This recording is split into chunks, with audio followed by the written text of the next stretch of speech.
Things just got worse and worse and worse as the night went on. Again, valiant effort down the stretch for the Bucs. Just too little, too late. Let's go down and let's see what Coach Fletch and the rest of the crew has to say. As always, go Bulls.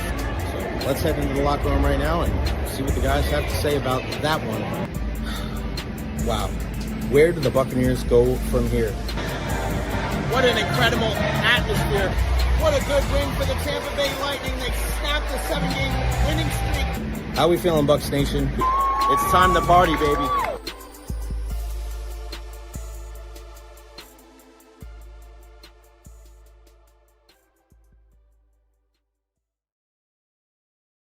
Happy Victory Monday, everybody, and welcome to the Recher podcast here, September 8th, 2025. I'm sorry, Rays. This is not a Victory Monday for you. This is a Victory Monday for our USF Bulls and our Tampa Bay Buccaneers. What a freaking weekend on the football fields for here in the Tampa Bay area. It's a Victory Monday. Bulls win, Bucs win, Bulls win. But we're going to talk about a ton of football today on the program, and I want to hear from you. Questions, comments, concerns, leave them there at the bottom of the screen, and we'll get you in on the conversation. I want people calling in today. I want it to be more than our guy Eric Moreno. I want it to be more than just our pal up there. He's going to call in. I know it. OKC. We're going to give him a special nickname, Robert Cochran from OKC. Those are the two guys that call in a lot. I want more people calling in. I don't care where you're watching from. Whether you're watching from North America, South America, the USSR, I don't care. I want you in on the discussion today. There is the link, StreamYard.com/NTWC7CDMQH. I want your thoughts on the Bucs. I want your thoughts on the Bulls. Give us a shout right now. Get in the conversation. Click on that link, whether you're on the phone, whether you're on your laptop, and we will go from there. You know what? Make sure you follow me on all social media platforms. Ian Beckles is going to join us at 12:30. We got a couple of people already in the lobby. We'll get to you guys in about 30 seconds. What a great weekend for our teams. All right, Beck joins us at 12:30. Plenty of Bucs and Bulls talk. That's it. The rest of the show is me and you, and we're ready to roll. Let's go right down to Costa Rica and bring in our guy, Greg DeCruz. You're happy today, brother. Talk to me. Hey, buddy. What a great weekend. USF wins, Florida State wins, Gators lose, thank you, and Bucs kick butt. It was a great weekend. No doubt about it. What was your big takeaway, Greg, from the win for the Buccaneers? Yeah, Al Davis used to say, "Just win, baby," and that's what they did. They don't ask you how pretty it was; they just ask how many. That's right. That's it. Yeah, I was thinking the same thing. It's like, it's week one. People look at it like, oh, I wish this was better. I wish that was better. It doesn't matter. It's week one, man. Nobody practices nobody participates in the preseason anymore. If Josh Gazar doesn't have the greatest day calling plays, fine. If the defense has some issues, fine. Just come out with a win. You couldn't beat the Falcons last year, whether it was home or away. Greg, you come away with a win week one, and you're 1-0. Hey, we're hitting the ground running here with the Buccaneers, aren't we? Yeah, but Jay, have you ever seen the kind of secret they pulled off? Nobody knew the offensive line was going to be shaken up like that. How in this day and age are they able to keep a secret like that? And it was amazing to me. I was listening to the pregame show and I hear Jason Light make the announcement 20 minutes before the game. And I'm like, what? I've never seen that before. Unbelievable. Greg, appreciate the call and all the support. Thanks, I'm going to get to that right here. You're the man. Thanks, buddy. Thank you. Greg DeCruz there, Costa Rica. That's a supporter right there, buddy. That is a big-time Buccaneers fan all day, every day. Just think about that, right? And we have the discussion about Todd Bowles and his leadership and how everybody feels about him, right? You don't ever hear of leaks coming out of the Buccaneers. It's crazy because you guys know I'm a Manchester United fan as well, the Glazers' other team. And for the last couple of years, there's leaks every single week of what the starting lineup is going to be. And it's always this person told this. And you never hear that with the Buccaneers. And that is why I was telling you guys from the jump, don't be so quick to move on from Todd Bowles. There's a certain leadership that he has in place. There's a certain camaraderie that this group has. And they did it again. I mean, look at what they were able to do on the offensive line. You took a first-round pick in Graham Barton, a guy that was going to be an interior offensive lineman, and in the first freaking game of the regular season, you had him playing left tackle, not guard. You took Graham Barton, your center, second year in the National Football League, and kicked him out to left tackle. And he was one of the best players on offense the entire game for either team.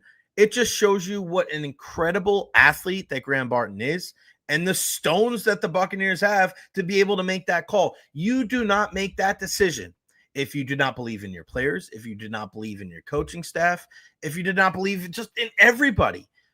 It is truly remarkable that a team that has deep playoff aspirations would make that kind of call, regardless of when they did it, whether it was right before the game or weeks before. Just the fact that they were saying, this is the decision that we made, and we're going to go with it.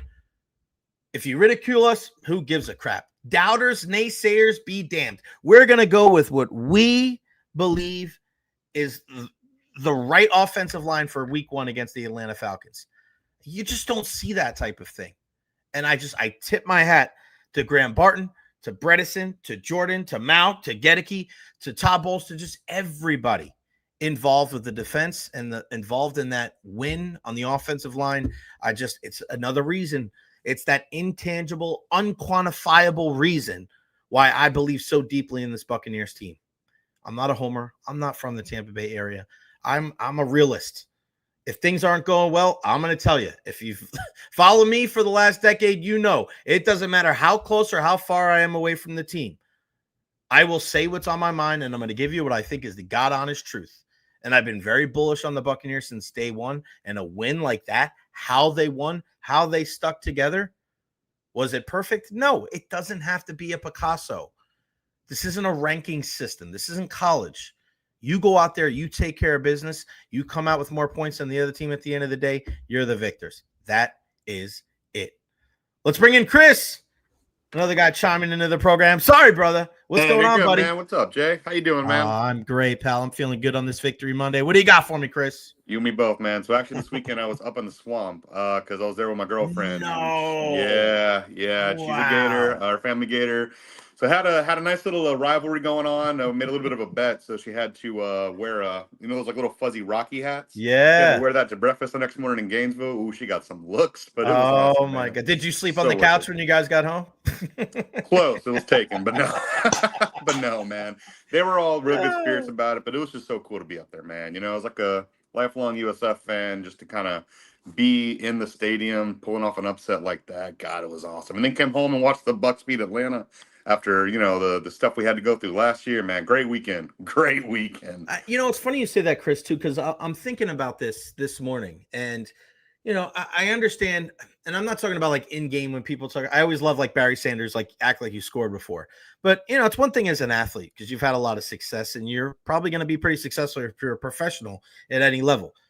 But us as fans, the majority of the years that we spend cheering on our teams, we spend at the end of the year going, damn, we weren't the champions. Maybe we'll get them next year. How few and far between do we have weekends like this?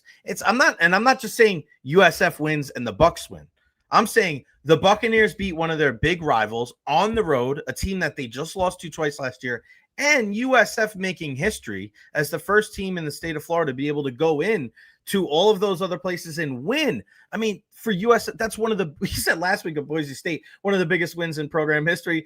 Well, shit, this is another one of them. Like you're never going to forget where you were. And I was I don't know if you saw my video. I was in the hotel in West Palm Beach with all of our travel ball parents and a bunch of USF guys, including my guy, John Eagle, who's been a season ticket holder since day one.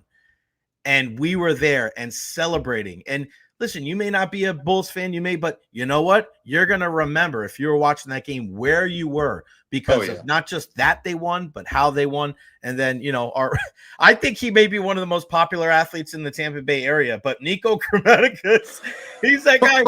Were you at the season opener at Ray J?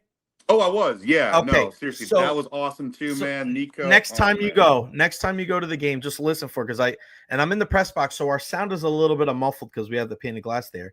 And they're like, coming out for the kick, Nico Grammatica, and everybody's going crazy. I'm like, dude, field goal kickers don't get cheered, but Nico's the freaking man. And even when he missed the 52-yarder, everybody's like, damn, bro, like a little more leg. Like he makes that next year. He's just such a beast, man. I mean, probably one of your favorite weekends as a sports fan in Tampa Bay, huh, Chris? Oh, hands down, man. Probably wasn't great for my health because, within 24 hours, I'm sitting there, my heart's beating out of my chest, both on last-minute kicks. One I was hoping went in, one I was hoping didn't go in, and I was right on both of them, thank God. But, yeah, man, just Nico's insane. And I love, because obviously a lot of the Gator fans up there, they were great. They were awesome. But obviously they're, near Tampa, so some of them are Tampa Bay fans. And, our kicker trots out there, and I kind of looked at the guy on my left, was like, hey, man, the Bucs? You fan of the Bucs? He's like, yeah. Name Dramatica sound familiar to you? He's like, oh, no. He's like, oh, shit, we're screwed. Yeah, everybody pray for our Tampa Bay sports team and pray for Chris's health, too, that he gets through the rest of the season okay. You're the man, pal. Thanks for the support. We'll talk soon. Appreciate it, Jay. Have a good one, man. You got it, buddy. Don't be a stranger. Chris, another great Tampa Bay sports fan. We want to hear from you. Let's keep the good vibes going here on the Jay Recher podcast. If you want to chime in on the phone, on the laptop, wherever you're at, boom, there you go. Just click on the link, StreamYard.com/NTWC7CDMQH. Click on the link on your phone, on your laptop, type in your name, just like our guys did there, and we will go from there. I want to hear from you, man. It is a Victory Monday here on the program. Look at Johnny Eagles right here. Love celebrating the Bulls win with you, Jay. The Hit Factory pros are rolling as well. You got that right, pal. Very, very. You're one of the, man, I tell you what, it's not always the moments that you have, but it's the moments that, like the people that you spend those moments with. And I'll always remember spending it with our guy, John Eagle. And you got to feel happy for the Carroll family, right? Nancy, Keith, I love you guys so much. You guys, every time I see Nancy, I always think USF, but I also in my head always think about baseball, baby. I can't wait for USF baseball season. Coach Mitch Ennis. Did you guys see that Coach Brian Hodgson, who he had in his gym at the Movement Center? He had Vanilla Ice and Adam Sandler there. Yes, they were there playing pickup basketball with the Bulls, man. That was nuts. Nose are out for blood this year. Jay Bird, DT in the house. Why do I always have to get the heart failure paddles out every time the Bucs play? I know, buddy. I am with you.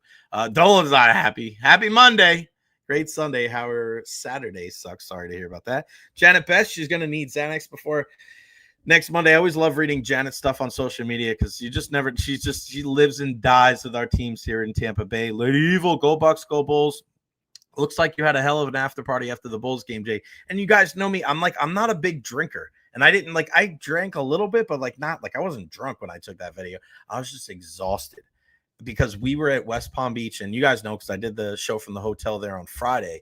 And our game on Friday got canceled for the 18-year-olds. But then I went to the 14-year-old game and then the 17-year-old game. And then the 15s and 16s played because we had everybody from the 14s to the 18s out there for Hit Factory and USA Scout. And then Saturday up early for our games. We had, again, 14, 15, 16, 17, 18. And then yesterday, we're at one game, another game, the other game, half of the game, then it gets rained out. I got home last night at 6:30 after the 3-hour drive. I laid on my couch. I watched King's Court, supporting our guy Titus O'Neil, Carlos Boozer, and Tyson Beckford. And then I watched my WWE LFG on A&E, and I got 15 minutes into it, and I knocked out cold. And I don't do that. I'm not a guy that kind of falls asleep, and I'm done. I passed out. I was done for. And I wake up, I'm looking at this football score. What a win. We'll get into that a little bit later on. The Bills showing a lot of heart and a lot of gumption. And you just look at the Baltimore Ravens, I got a lot of respect for those guys, obviously, right? But you just kind of wonder, who's going to come out on top in the AFC, right? When is it going to be their year? Because those guys just continue to impress, but it always comes down. It's a nail biter. That's the great thing about football. That's the right game to put on Sunday night. Bart Hill in the house. Carl Giovenco, what's up, Jay? Great 17U the pros baseball had this weekend. I mean, Carl, I think I gave a new nickname to your son, Carl's Jr. Jack was hitting laser beams. He almost hit one out this weekend in West Palm in a pretty deep field. Very, very happy to see him do his thing. And he also was throwing gas. 88 on, I think it was Friday night. Dolan, I'm glad USF is ascending with the Gator coach. Again, absolutely pathetic coaching as per usual. Going to get their teeth knocked in all year. There's a lot of talent. And I think Billy in certain areas does things well, but his clock management is like, oh my gosh, why down the stretch you're throwing the football? I don't get it, man. Way too close for comfort. I'm hear you, but like my guy David Velasquez says, happy Victory Monday, Tampa Bay. It's a beautiful thing. Christopher Cole, gotta trust Kevin Carberry, offensive line coach of the Bucs and company. You're right, man. You are spot on. Let's not forget our sponsor right here, Honest Hammer Custom Builders, LLC, 813-244-0956. He fired all the cannons. He was posting videos. I got my Recher's Rapid Reaction video. I couldn't do one for the Bucs because I was in the car on the way home, watching it, listening to it, the great Gene Deckerhoff with our friends over on 98 Rock. I saw Hammer doing the video. I go, look at Hammer with the reaction video. I see you, big dog. But always support. Remember, we want to support local, and especially on days like today, let's not forget. Honest Hammer Custom Builders, LLC, 813-244-0956. Scan the QR code right there. Let them know you're a big Tampa Bay sports fan. Let them know you heard it right here on the J Recher podcast, and you get a discount yourself. Chris, it's so disrespectful that the Bulls are 18-point underdogs against Miami. So, yes. But here's the thing. Good. Because that doesn't mean anything. If anything, if you're going to put money on the Bulls, just like you did last week against Florida, you're going to make a shit ton of more money. One of my buddies that I was with at the hotel was like, dude, I put a good chunk of change on USF to win this game straight up. And he was running around so happy. I mean, hey, jump on the line now, buddy. Jump on the spread now. Who cares? I mean, fine, let him disrespect. But all I know is that the last time the Bucs were an 18 seed going against a number 5 seed was that when they went up to number 2 in the nation. Did I get that right? Did I hear that right? I love it. StreamYard.com. I want to hear from you. Get on the video chat. Come on. We got about 14 minutes before Ian Beckles gets with us. I want you next here on the stream. StreamYard.com/NTWC7CDMQH. Get on the stream now. Do it. Pop the trunk. Do it. Join the program. I want to hear from you, Bulls fans, Bucs fans. Where you at? Carlos Baserva. Jay, what a throw by Baker to Ekbuka. Carlos, I hope you have Parker Messick in your lineup on Sunday. Our guy from Plant City gets the win over the Rays. 2-1. Cleveland wins. They win the last 3 games of that series, and I think we can officially wave bye-bye to the Tampa Bay Rays baseball season after winning 7 in a row. 3 losses. Bang, bang, bang. Your Pillow Talk on YouTube had me laughing all night, dude. I was just so exhausted. And my Recher's Rapid Reaction, everybody's like, oh, man, you must have been hammered. Like, no, I wasn't. I wasn't. I'm not like that. I have fun whether I drink or not. Like, and for me, I don't drink to get drunk. Like, I drink, like, I'll have one drink. That's me. I'm a one drink guy. I'm not a big drinker as it is. I'll have my new thing is Crown Apple and Sprite. I'll have one of those. I did have a glass of wine at the end of the night with John Eagle and Mr. Ciccarello, just kind of enjoying the night. But for me, when you see me go crazy, when you see me have a lot of passion and energy, it's never drugs or alcohol or anything like that. That's just my crazy ass. And you think I'm bad. You should see my little brother. He is 1,000 times worse. Dolan, that Baltimore-Buffalo game was awesome. It looked like Baltimore was the better team until the last 5 minutes. You got that right. Adam's in the house. I knew you were going to chime in today, buddy. You got to call in one. And look at my guy right here, JT, Jeff Taylor. Go Knowles, great weekend. USF ranked higher than Bama, and UF not ranked. It's a good Monday for him. Jeff Taylor, the artwork was submitted today on Friday for the T-shirts. We're getting closer and closer and closer. Honest Hammer was pumped. DT as well. What a freaking weekend for the Bucs and the Bulls. And listen, we got to tip our hat to Jason Light. The drafting of Emeka Egbuka. And I didn't question it because of the player. I questioned it because I'm looking around at some of the other places and, they could have addressed, and they did. Now, defensively, they showed up when they needed to. They did. I mean, Bijan think about it. The Bucs won 23-20, but after that third play of the game where Bijan went for 50, and that's going to happen when you have an all-world player like that, and they only gave up 13 points the rest of the way. And if the Buccaneers defense is going to play like that, I feel a lot better about this team. And I don't think Michael Penix played that bad. I don't know. I love that kid. I really do. I'm glad we got Baker, but if we didn't, Michael Penix Jr. would be great. And just let's see a Tampa kid play with that heart and that emotion. You see at the end as they're driving down, he's diving for first downs and touchdowns. Like, you can respect that gangster. We have a guy like that too with Baker Mayfield, his ability to be able to run for first downs on third downs and just keep his team in it. And I love there was a run and he went down and he was close to the end zone. He got it. And he's like, he didn't want anybody helping him. He just had that swagger. He had that, like, get off me type of thing. I love that, man. I love that kind of stuff. But Emeka Egbuka, man, holy shit. This kid is just unreal. And you look at Dave. Emeka looked like Prime Godwin on steroids. Definitely not a rookie. Yeah, and I hope you, and I know Matt Matera put it out, I hope you put some money on offensive rookie of the year for that kid. Wow. And it wasn't just the big catches, the touchdown. Like, look at him in the running game. Like, that's why when you compare him to Chris Godwin, there's certain people, certain players that you compare, like you can compare and be like, oh, he's like this guy, he's like that guy. If you're in the Tampa Bay area, or if you're like Jason Light or Todd Bowles, you know that if you compare a kid to Chris Godwin, that you're not just comparing him to Chris Godwin, the wide receiver, like catching passes.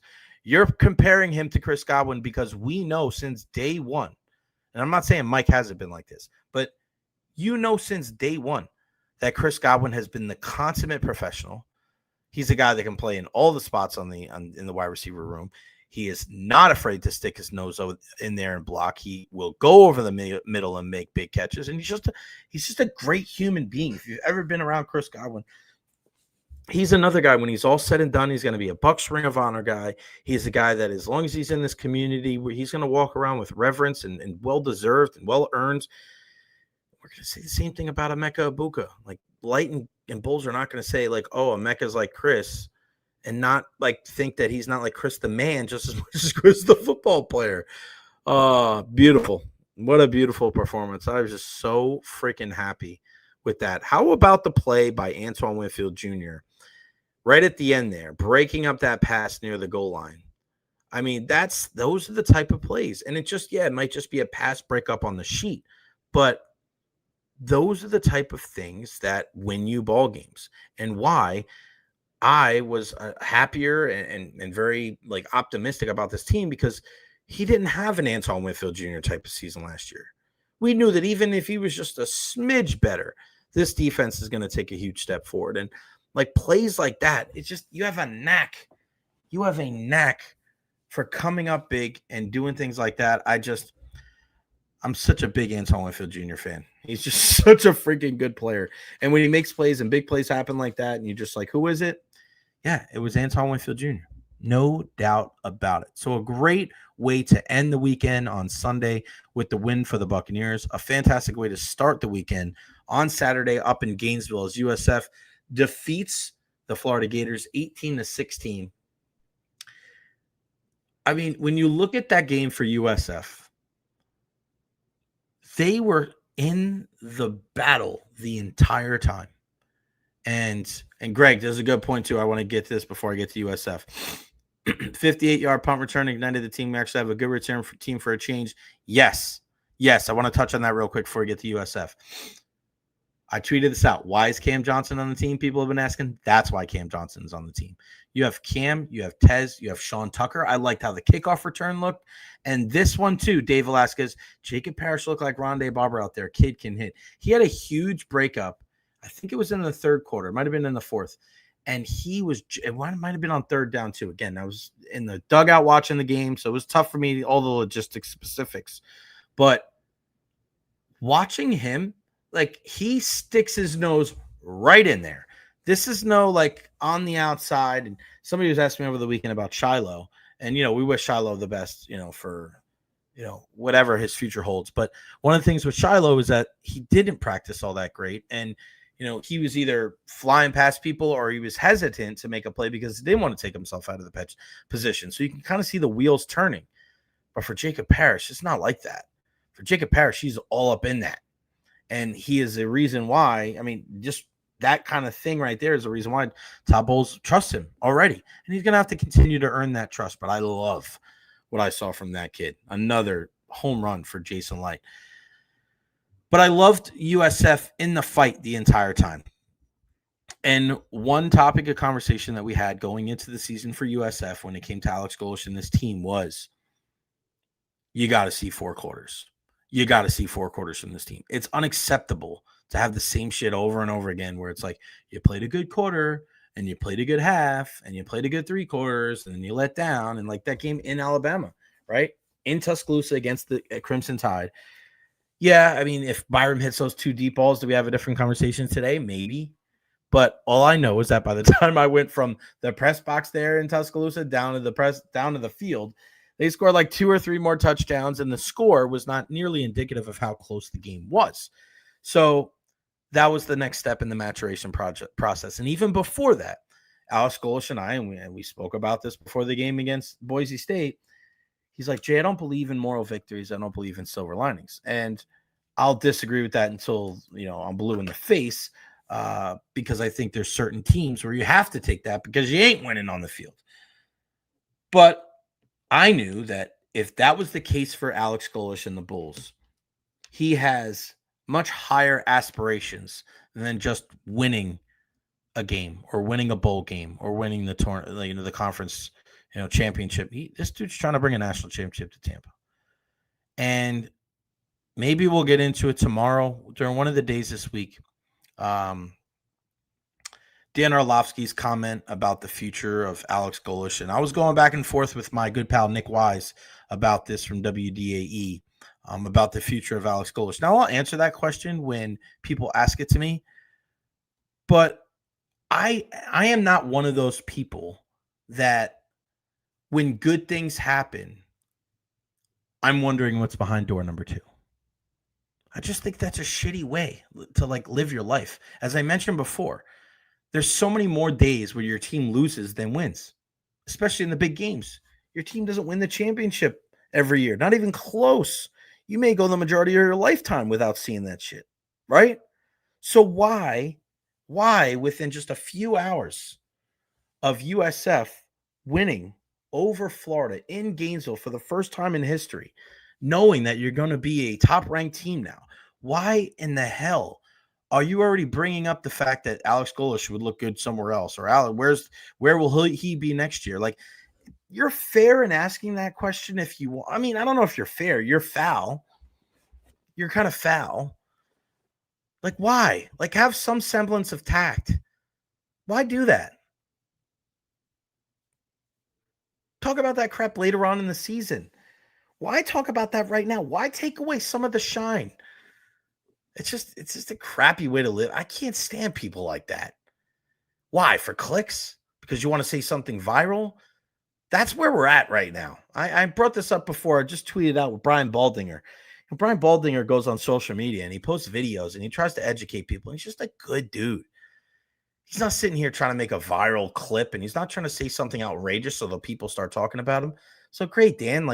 You got your clips, you got people, and Dan's I guess a pretty insightful guy, but you ran out of the back of the fucking end zone, right? I don't want to hear shit from you about spatial awareness because apparently you have none. You have none. Respect you as a former professional athlete. Fine, do what you got to do. But you're sitting here and you're crapping on the team in a kind of a shady ass way. And you're like, oh yeah, it's no big deal. All right, fine. Yeah. It's your God-given right to be able to say things like that, talk about things like that. Fine. But I'm not going to do that kind of stuff. And yes, I will judge you if you're that type of dude. Sorry. It's not the way it goes. The body was still warm, Dan.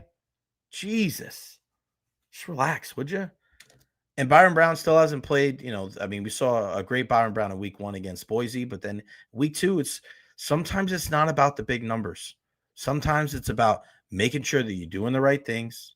Sometimes it's one of those things where you got to get a couple first downs and then you punt, you flip the field position. It's not every time about putting up all of these Heisman Trophy stats where you look at the box score and the guy's thrown for 5 touchdowns and you threw for 295 yards. I mean, it's just sometimes you have to play games like that. You went into the swamp and beat the Gators. I don't care what version of Florida it was. It's something you've never done in program history before.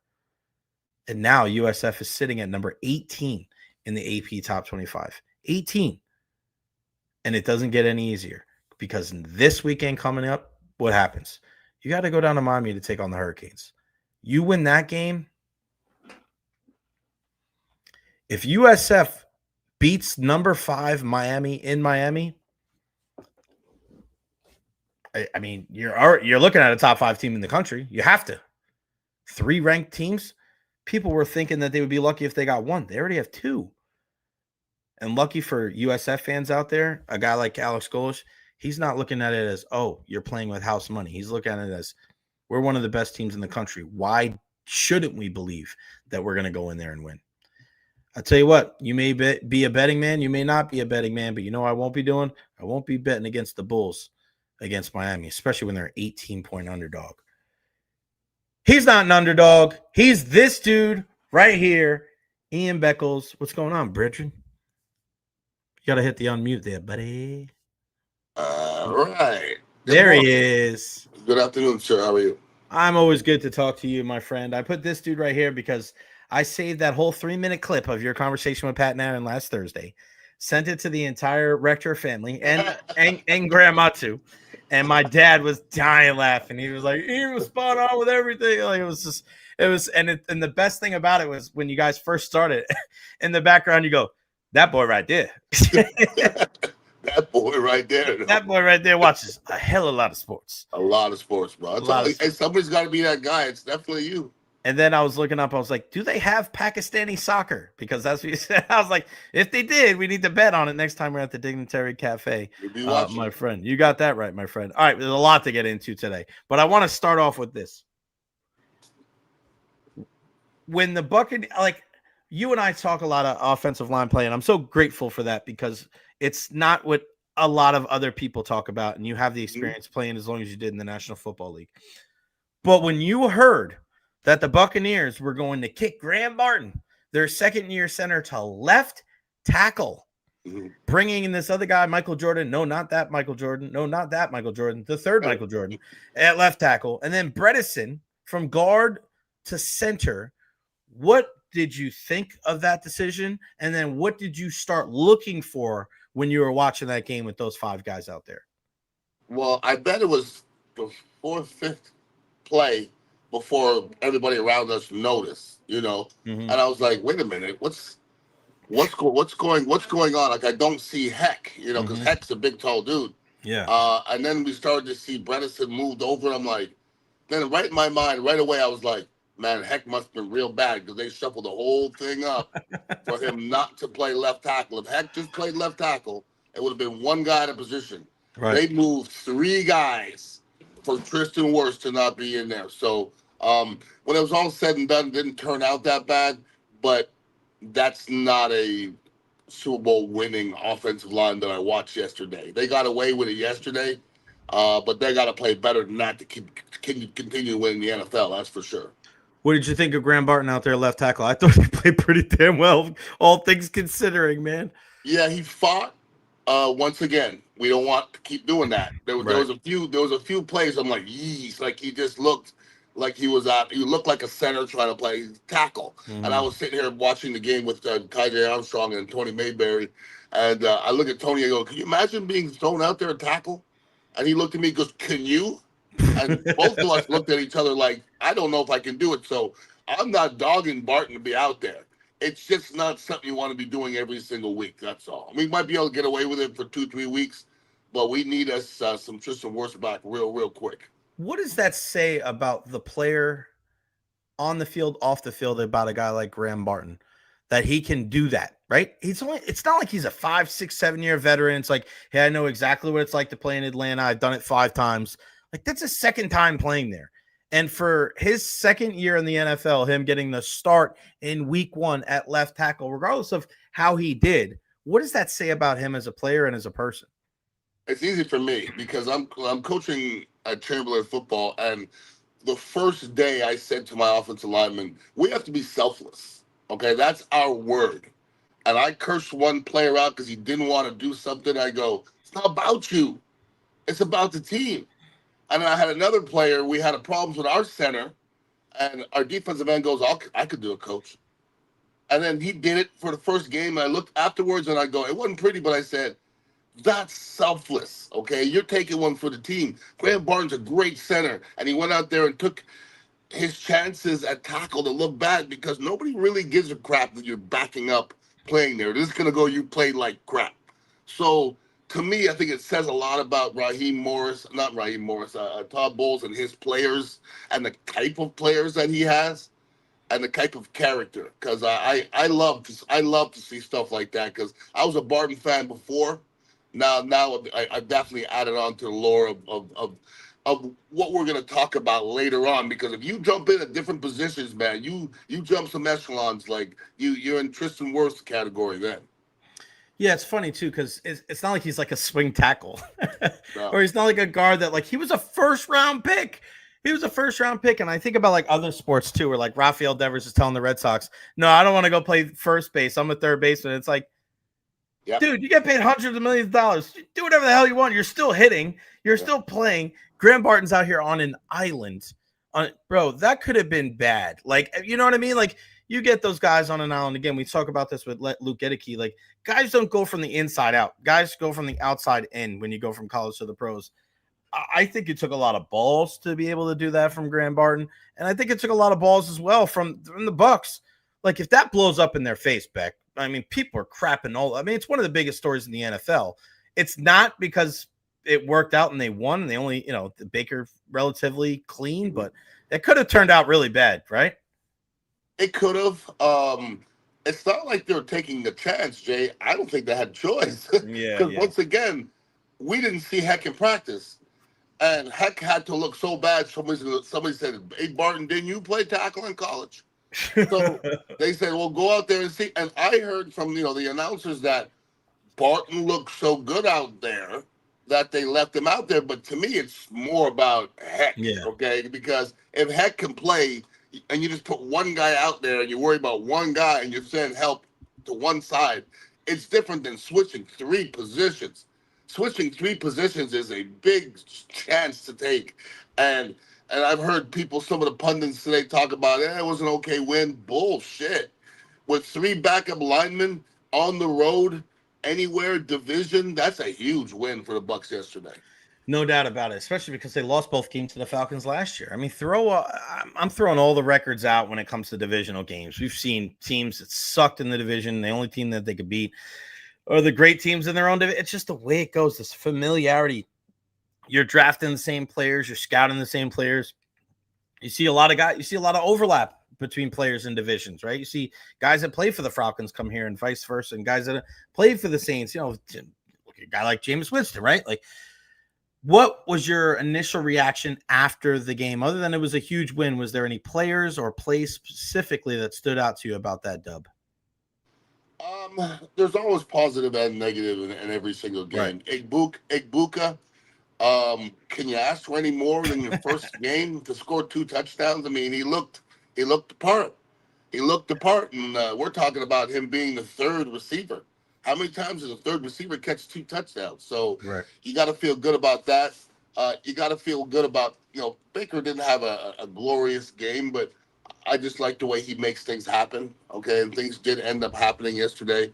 But when you really dig down deep into, some of the fibers of that game yesterday, we got to run the ball better. We got a running back with electric feet now. Like Bucky, when he touches that ball, every time he makes me flinch, because he hits the hole so hard. He don't need much, but he didn't have much yesterday. There wasn't many holes out there for poor Bucky.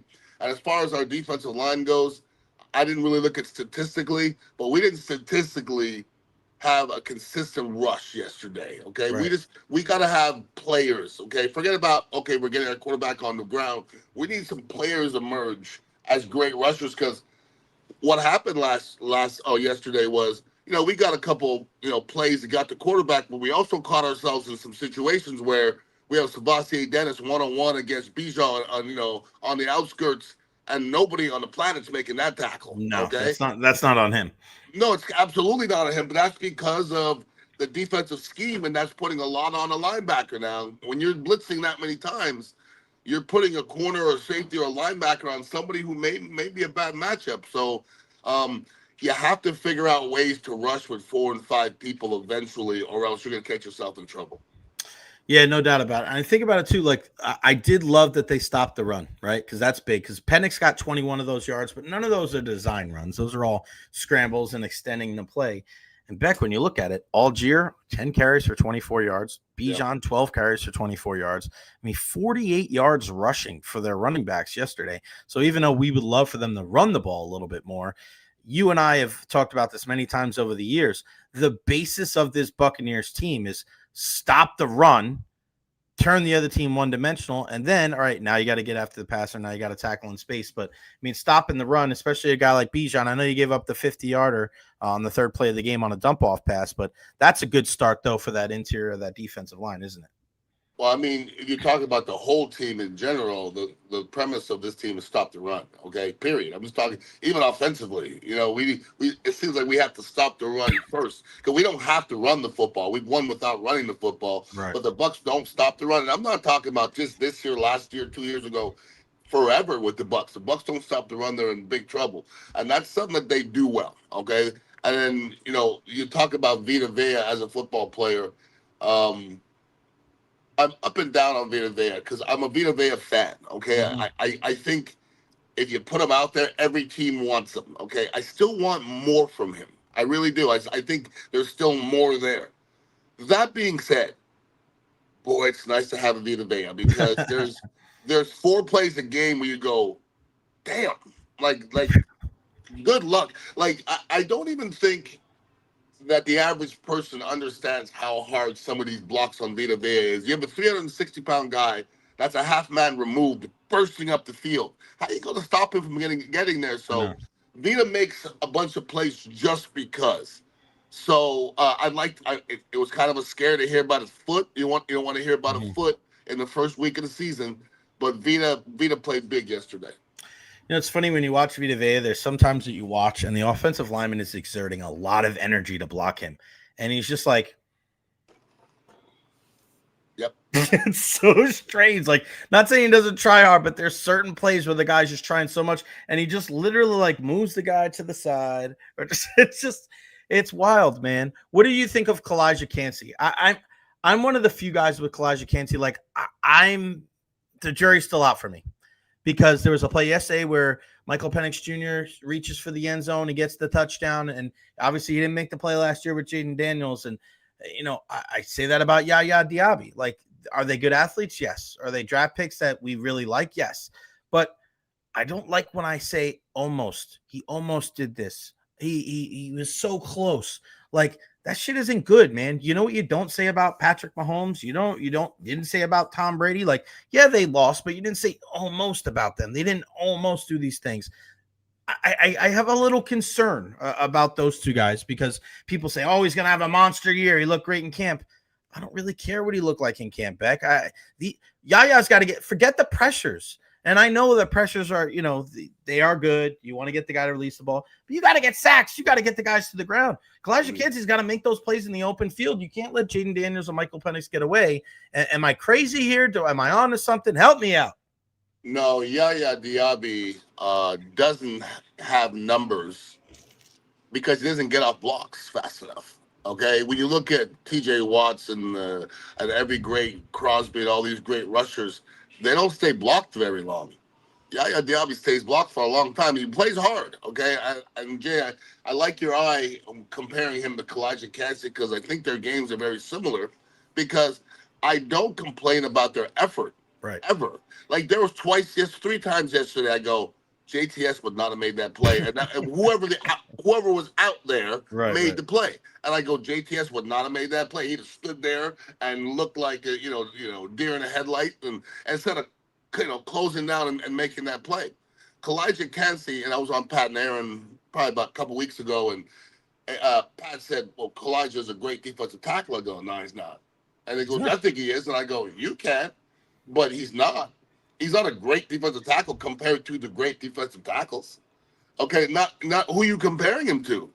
He don't make enough plays to be that guy. Okay, and as somebody who understands the play in there as a 3 technique, he's jumping around too many blocks. You're jumping around too many blocks. Gerald McCoy used to drive me nuts, jumping around blocks. Kalijah Kancey does a little bit, and he has to become more. And this is the part that's hard, Jay. He has to become more instinctive, and instincts is something you're born with, and I'm not sure you can coach. So we'll see how he progresses as a player, but he's slowing down in his progression. And he should be a little further because I didn't hear his name at all yesterday, barely. Yeah. In the middle of the game, I go, what is Kalijah Kancey doing? And I think I heard his name one time, and I don't think it was to make a play. You're playing too many damn snaps to not make a play. You got to get in there and make some damn plays. Yeah, no doubt about it. But listen, it's a solid win. And now going back to the offensive line, now you're playing Houston. You're going into Houston, primetime game, and you got Will Anderson on one side and Daniil Hunter on the other side. Do you go with the same offensive line structure that you had in game one, or do you switch it around? What do you think? It ain't broke. I mean, you figure out a way to win with that other equation. I would think they would do it again. And there's a reason why Heck's not in there, or whatever the reason is. Whether maybe he's hurt, maybe he just can't block nobody. Okay, so I think we go with the same equation.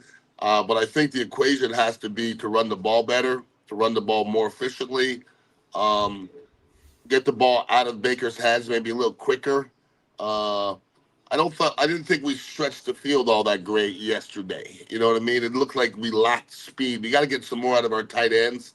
So we won the game yesterday, despite not doing quite a few things well. We made a couple plays special teams wise, which was big. Yeah. But as a whole, they still got to play. They got to play a lot better than they did yesterday. Complimentary football, right? Like that's just the way. And how much of that and how much what else you saw in the NFL yesterday has to do with not having much of a preseason, right? Like somebody was asking me on Twitter today, it was like, oh, what'd you think of Josh Grizzard in his first game? And I go, work in progress. You talk about the players not having experience. You expect a guy that's a first-year play caller that didn't have Mike Evans one time in the preseason to go out there and know exactly what that script is going to be, knowing exactly what, all right, well, after that first 15 or 20 plays you have scripted out, and now you kind of have to make the play calls on the run. Like you can't do that unless you know your entire roster and you have experience. So, I mean, it takes a little while, doesn't it? It does, and it's hard to look back and say whether the lack of hitting in preseason leads to bad football, because I mean you watch that Baltimore Buffalo game, that looked pretty fancy to me. You know what I mean? So there were some games that looked all right offensively. I'm not shocked when I see offenses struggle early in the season. That's because it's harder to play offense than defense. But every team is different. I watched Kansas City looked very pedestrian the other day. I was like, they don't. And listen, Chris, the engineer here, is a big Kansas City fan, so we watch all the Kansas City games. They did not look good. And then listen, they still got Patrick Mahomes. I still wouldn't bet against them. But if I was a Kansas City fan, I'd be concerned. What did you think of Dallas and Philly? Philadelphia is just like Kansas City, to where I don't know if you should bet against Philadelphia. They just understand ways to win. And the Dallas Cowboys, as much turmoil that's going on over there all the time, they still talented. They still got a lot of pretty freaking good football players. Yep. And like Dak Prescott gets a lot of shit, but in the right situation, I think Dak Prescott could win on a team. There's no doubt. I think Dak Prescott can play. Okay, I don't know if he's worth $50 or $60 million, but he can definitely play. CeeDee Lamb can play. But after that game, I don't want anybody, if you're a Dallas Cowboy fan, to tell me that Micah Parsons trade is a good trade, because y'all couldn't rush the passer Thursday night. Jalen Hurts was back there polishing the football, deciding to run after 4 seconds, 5 seconds, 6 seconds. Micah Parsons ain't allowed nobody to do that. So you definitely missed Micah Parsons in week 1, and it's not going to get any easier. What other players or teams really stood out to you this weekend, college or pro? College or pro, I think it's got to be USF. I mean, I heard you talk about USF earlier, and listen, I'm not a huge USF fan, although I cheer for them. They're in my hometown, and I bet against them against Boise State, and so I couldn't enjoy any of that football game because they beat the crap out of Boise from Jump Street. And just like the Buccaneers going into Atlanta and winning there, going into the gate, the swamp is hard any time. We know that. Okay, so we're at a point now where they're 2-0. You don't want to overreact, but you mess around and beat Miami. I mean, they could beat Miami. They could beat Miami. If USF beats Miami, that's not going to be the biggest upset of the weekend. It's not. Okay, so they beat Miami, then we're talking about, they're top 5. West Virginia playing USF from back in the day. You know what I'm saying? I look at the numbers and I didn't know if Byron Brown threw for 263 and a touchdown. He also ran for 66. Nobody's talking about him for the Heisman, but he's not throwing for 5 touchdowns. But what does it say about your team when you have a quarterback that just makes the right decisions, right? Because you are not in the locker room, and correct me if I'm wrong.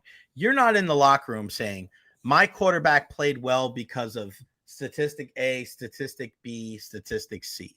You guys in the locker room can tell the difference between a guy that played a good game and played a bad game.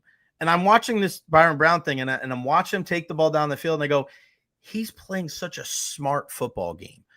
Tell us the difference between what I just said, a statistically impressive game and a smart football game, because I think Byron, for the most part, has done both those in the first 2 weeks. Well, I think when you talk about quarterbacks that make the right decisions, I just think that never wavers. You know what I mean? Either you're a good decision-making quarterback or you're not.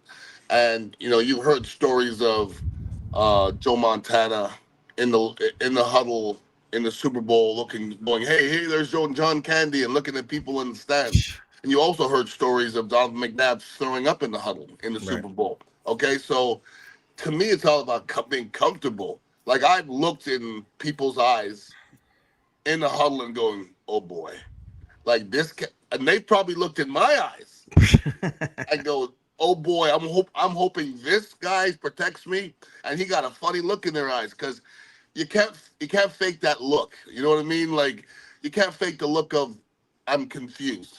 Okay, that happens a lot on the football field, and I don't think people understand that, but you're a quarterback back there, and they're running blitzes at you, and they're running stunts at you, and everything at you. You're getting hit in the face, and you're sitting there in a huddle, and you got 10 pretty darn good athletes looking you right in your face, waiting for some guidance. Yeah, it's a different world. Did I lose it? Oh, paused. Oh, all right, we're back. Sorry. Yeah. So you can see it in their eyes. Okay, if somebody is that guy or not, and I think USF has that guy, man. I mean, like Tim Tebow's not the best quarterback ever. He's not, but he had that look. You know what I'm saying? Like, I know the moment wasn't too much for him, and I think this young kid at USF has a little of that in him. Before I let you go, I got to ask you about the Dolphins. I feel like they're so screwed. I mean, we've talked about Tua for a long time, and I think that was the perfect offense for Tua at that time to accentuate all the strengths that he had. But Beck, they got smoked. That was one of the biggest ass kickings of the weekend of a Colts team that chose to play Daniel Jones over Anthony Richardson. I feel like Miami's on there. Like, I feel like Mike McDaniels, he'll be the first coach fired this season. Well, Jay, I'm not going to sit here and tell you that I saw this coming, but I did some futures before this season. Really? I listen, okay? I hear all the experts, but there's certain things that get said that really make sense to me or resonate. When I heard a player, I want to say it was the Titans maybe, that practiced against the Dolphins, and he goes, that team is they don't even practice like an NFL team. And I was like, what? Like, you don't really do that. You know what I mean? You don't really dog out a whole organization, okay? Right. And just sitting here watching what's happening in Miami, McDaniels he reminds me of Chip Kelly, okay? It's cute to start off with, and then it's just cute. Like, his stuff is, like, fancy and cute. But at the end of it, the teams that can play good football and they're good in the trenches, those are the teams that win. The Dolphins aren't good in the trenches. Dolphins haven't been in a good trench in a long, long time. They got a couple fast receivers and a quarterback that can spin the ball that can't get hit. And they keep on getting rid of their good football players. So I bet the under on them. And I had a pretty damn good betting week last week, Jay. I hope I have a few more of those. What else did you get? Give me one other one that you had worked out. It started off amazing. My over-unders, I picked the over for the Buccaneers. Okay, so that started off well. Nice. I picked the over for the Broncos. I picked the under for Miami, and I picked the under for the Dallas Cowboys, which is kind of scary. But with that whole Micah Parsons thing, I'm going, that's not feeling good in the locker room, man. I know it's not. And they lost that first game, but They're still talented. They played pretty. They yeah. played pretty well, man. They They're really not did. bad. I hate saying it. I hate saying it, but it's kind of kind of ironic that the over I think was 47.5, and there was 38 points of the half, and then it finished with it was finished with 44. And I'm telling people, yeah, the over is going to hit 47.5. They're already at 38 points of the half. I had the under, Jay. I had the under at 47.5, and they scored 41 in the first half. I woke up and they scored 3 points in the second half. Let's go. You're that guy. What's going on at the Dignitary Cafe, my brother? Same old, dog. We're doing what we do every day. Sipping on some kratom. This is good for your aches and pains. Yeah, it is. And some kava as well. So 4817 Southwest Shore Boulevard. Come hang out with us, man. The one and only Ian Beckles at Ian_Beckles on Instagram, 4817 Southwest Shore Boulevard. How'd Chambo do last week?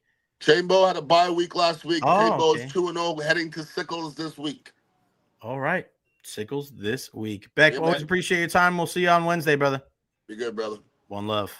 Ian_Beckles on Instagram. Definitely got to check him out there. Really, really good stuff.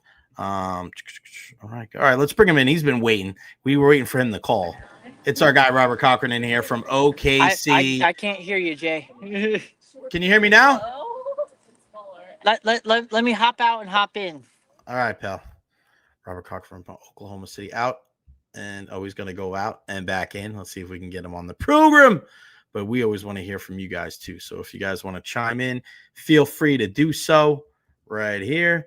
StreamYard.com/NTWC7CDMQH. Click on that link right there in the chat, whether you're on your phone or on your laptop. I want to hear from you. Talking Bulls, talking Bucs. Our guy Robert's here. What's going on, brother? Just the win of the ages last weekend.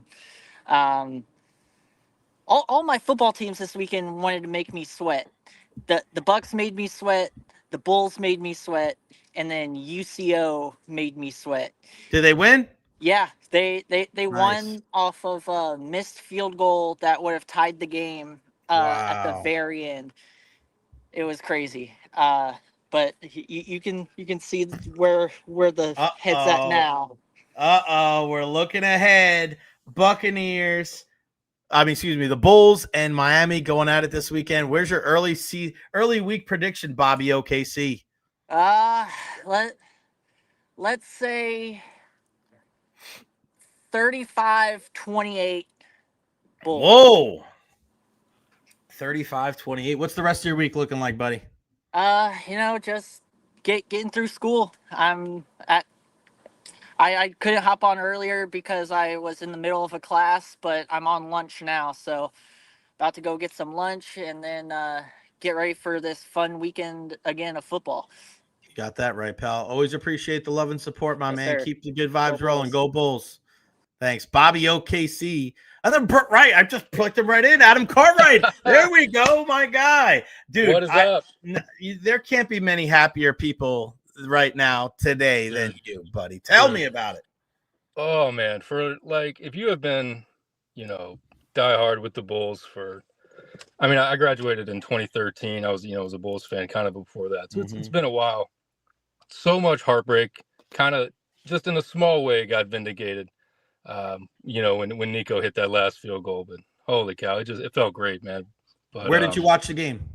I was at my house. I tend to like to watch games like that by myself. Yeah, I'm with you. And really and truly, I'm not a very good stadium watcher. Okay.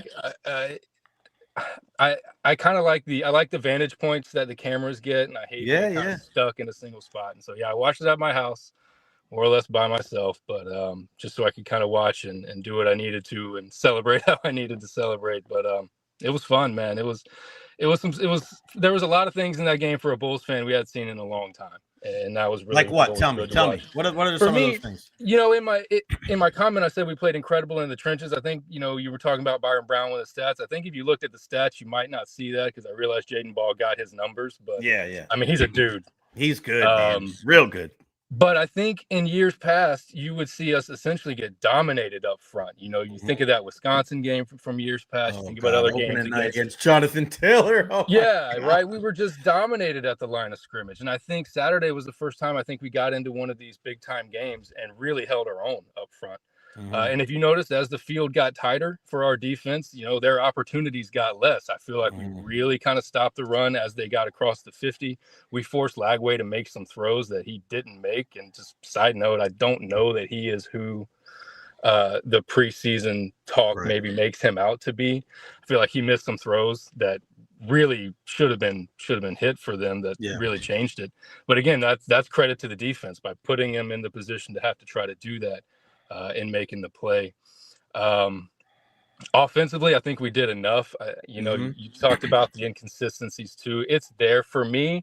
I see it mostly in the deep ball chemistry. I just feel like anytime we throw a post or a 9, it just falls a little short from where it needs to be. And I don't think it's an arm strength issue.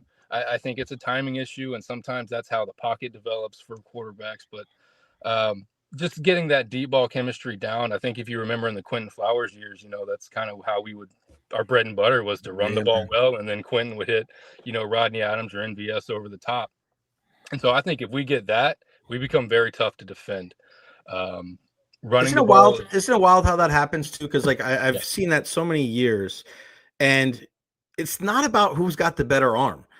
Because we could all agree that Jameis Winston had a much better arm than Ryan Fitzpatrick, but every time Fitz went in the game, he would hit Deshaun Jackson. Like, how can you not do that, Jameis? And you're right. Like Quentin Flowers, a guy that you probably knew wasn't going to be a quarterback in the NFL, right? Maybe a running back, but like, man, the way that he would just get that loft underneath the ball and Rodney or MVS would just run right underneath it. Like, it is a special skill. And I don't know if it really has anything to do with arm strength. And, do you develop it? I'm hoping so. And maybe it's a different quarterback coach, because I was there in Alabama and I saw those missed shots, those missed deep shots. And I'm like, oh my God, still to this day, because I went on record saying, oh, they're going to win that game. And when he didn't hit them, I'm like, there goes my prediction. And they're not necessarily missed by a lot. They're just they're not touch late, and so the receiver has to give back that step that they took. And it's like, oh, yeah. But the great interception too by Chenault, we got to mention that for sure. That was huge. You got to come up with those big plays. And you said the battle in the trenches, right? I think some of the best teams in sports, it's not about absolute domination every single time. Like, there's only so many 85 Bears and the Ravens teams in the early 2000s. Like, that shit doesn't happen very often. But the great teams out there, what they do is they let you go and then they lock it down in the red zone. It's that bend but don't break type of thing on the defense. And that's what we saw against the Gators. And it's hard because you're like, whoa, whoa, whoa, whoa, whoa, whoa, whoa. And then they stop because you don't know. Like, you don't know that's the problem. You don't know that it's bend but don't break until after it happens. Because you could be like, we're bending, and you could snap in half. It's like we've seen with USF, especially when you look at the Miami game last year. But if you bend, but don't break, I mean, you look back on it, you're like, damn. And that I think that builds mentally. That builds with that defense. And I got to be honest, I was hesitant with the whole Todd Orlando thing going into this year, because I thought out of all the people that answer questions, I thought the recruitment and I thought the employment of those guys, the deployment of those players, I mean, it'd have to be on Todd Orlando. And you got to tip his hat. I don't know about you, Adam, but like that defense as a whole through 2 games, I've been thoroughly impressed. Animals. Jalen Schuler has been all over the field as a linebacker. That's been fun to watch. I mean, just absolute animals on the defense. And that's what we're going to have to be. I mean, I think the only thing about this win that can worry me a little is the adulation goes so far, and then really all that happens is just the expectations rise. So, and it's going to build more this weekend. If we pull it off this weekend, then I mean, the expectations go through the roof, right? But I think right now you have to look at this team as really the front runner in at least the American Athletic Conference. And I think that really needs to be our goal. We really need to perform well in conference play.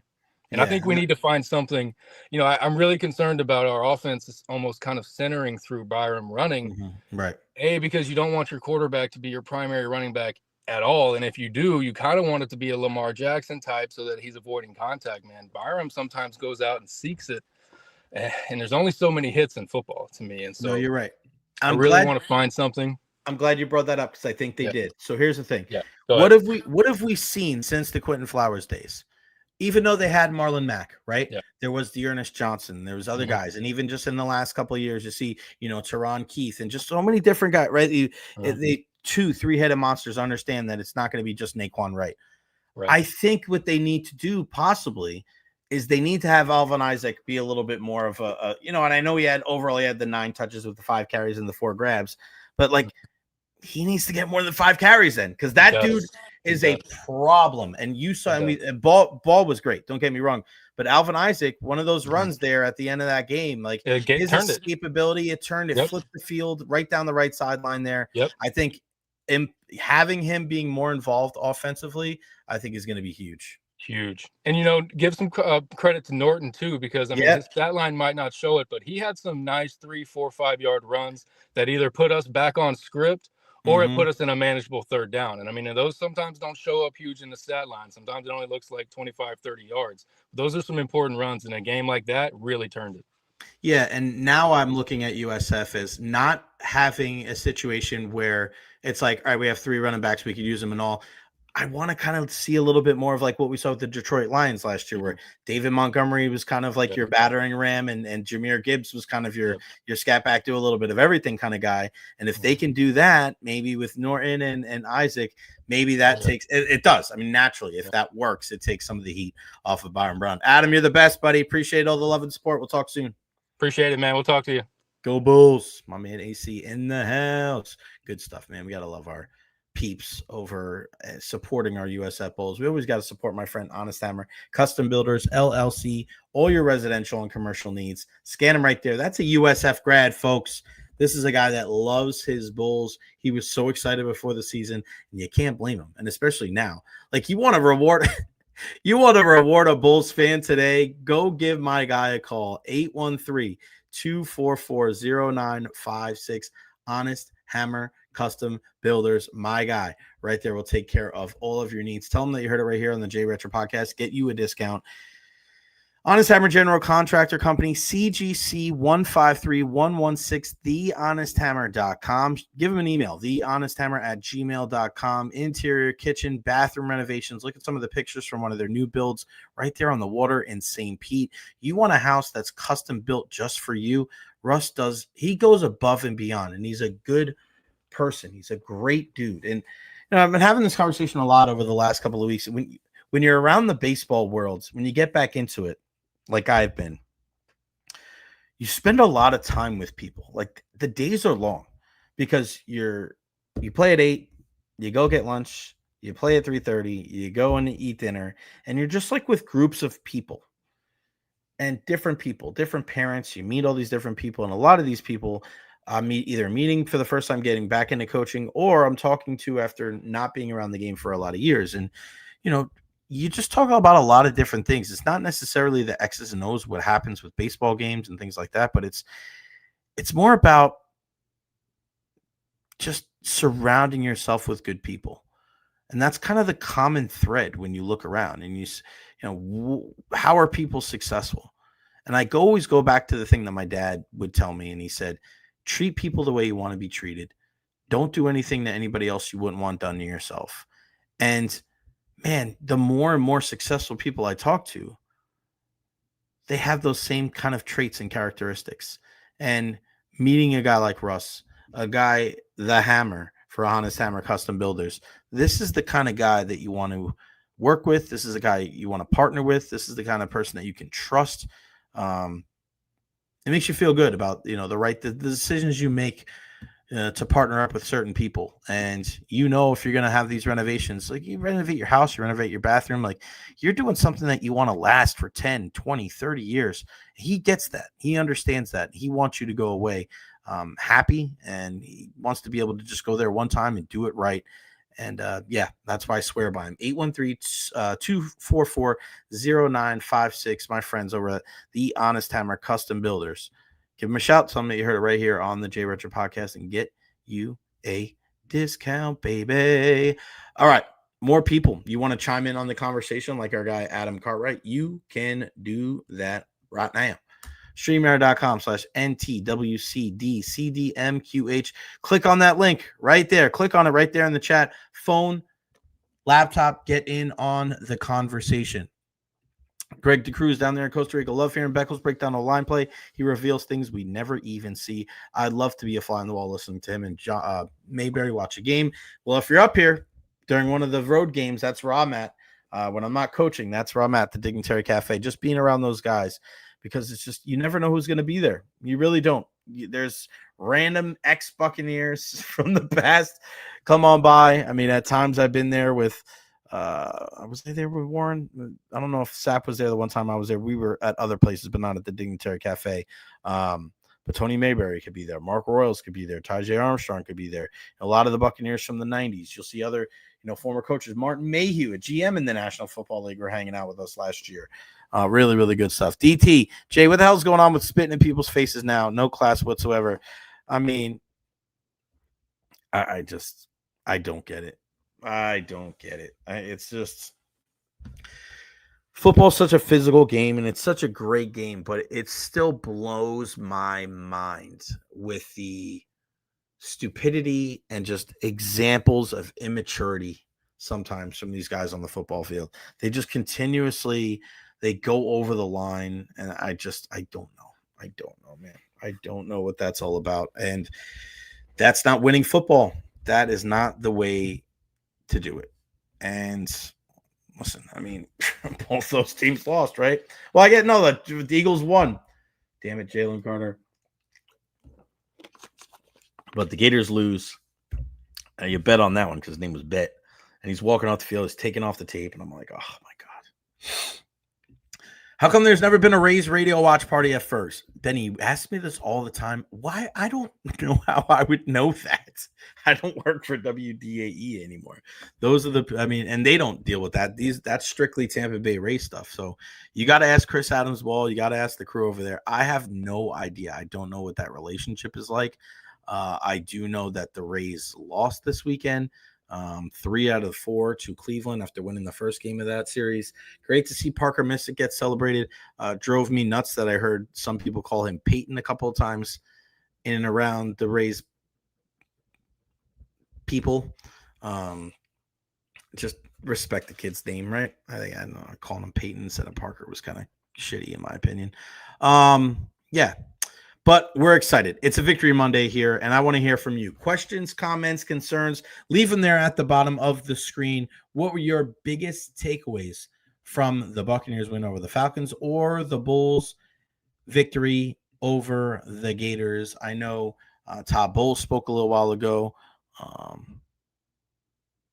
Let's hear what, and this is from our friend Matt Matera from Pewter Report. We've been talking about Todd Bowles and that decision for the offensive line. So Todd Bowles just spoke a little while ago, and he addressed that about the offensive line. So let's watch it together. Here's what Todd Bowles had to say over there at the One Buccaneer Place over at the Advent Health Training Center about the decision to make those moves on the offensive line, kicking Graham Barton out to left tackle, Bredesen to center, Heck out, Jordan in. Here is what head coach Todd Bowles had to say about that offensive line play of the Buccaneers yesterday against the Falcons. See what it is this week, but I thought Graham for the first time at tackle played very well. I thought Bredesen did a very good job at center, especially controlling where the blitzes go and pickups and everything like that. And Michael Jordan played well at guard as well. So they played tough and they battled. For those guys moving around, playing their first game in different positions, I thought they did a good job. And going forward, we'll see. When does a contingency, as you looked at it, become the plan? Like what light bulb goes off? What discussions were?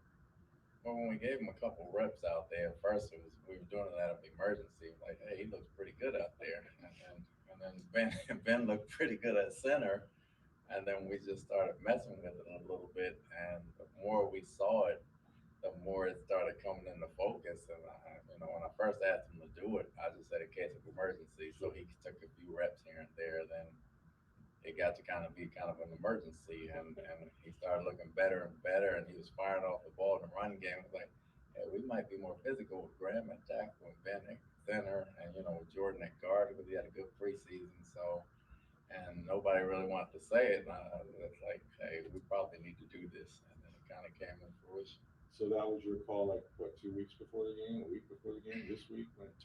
carbs and grits. We all talked about it, and we all saw the same thing, but nobody wanted to say it. So I was the bad guy to say it, but they were like, yeah, he does. He does look very good out there. In fact, this is pretty good. And then we went with it. Because there's this adage that, you don't want to change 3 players if you can get by with changing 1, right?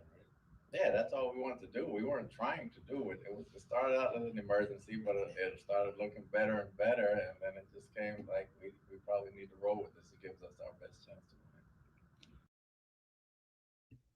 Don't tell me that Todd Bowles doesn't have a good personality.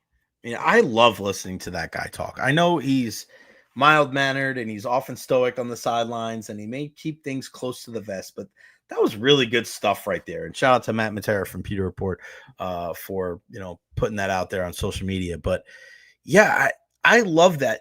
That's another thing that you think so much about ego, right? And people think about ego in a bad way of ego and I'm this and I'm that and I'm this and I'm that. There's also something in sports. There's also something in life where you don't let your ego stop you from making a decision that's for the betterment of you or your team or your people around you, right? If Todd Bowles was worried about his ego, then he's not making that call. Well, people are going to say this or people are going to do that or what message are we? No, you're not worried about shit like that. You're just like, hey, this is what we see. All 3 of those guys, he and Carberry and Grizzard all said, this looks like the right combination here.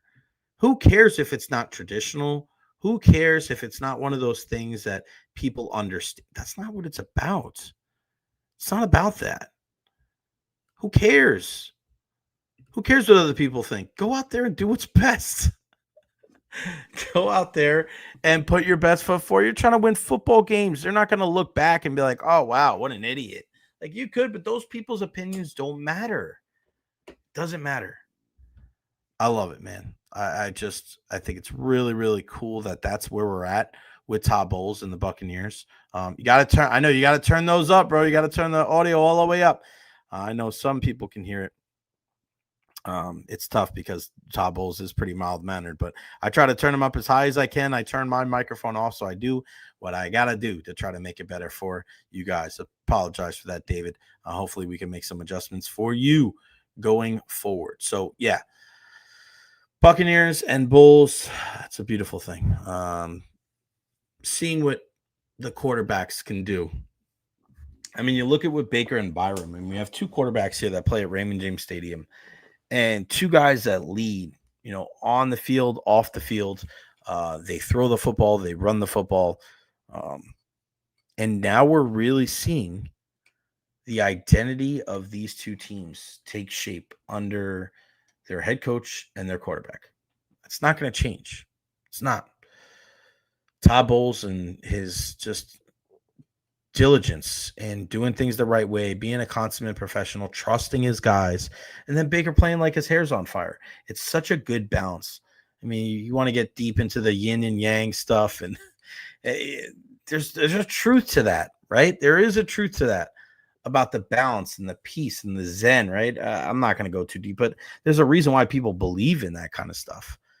And then you kind of see it, right? You see that Byron Brown is a little bit, even though he plays big, he's a little bit more of a mild-mannered kind of guy. He's always smiling.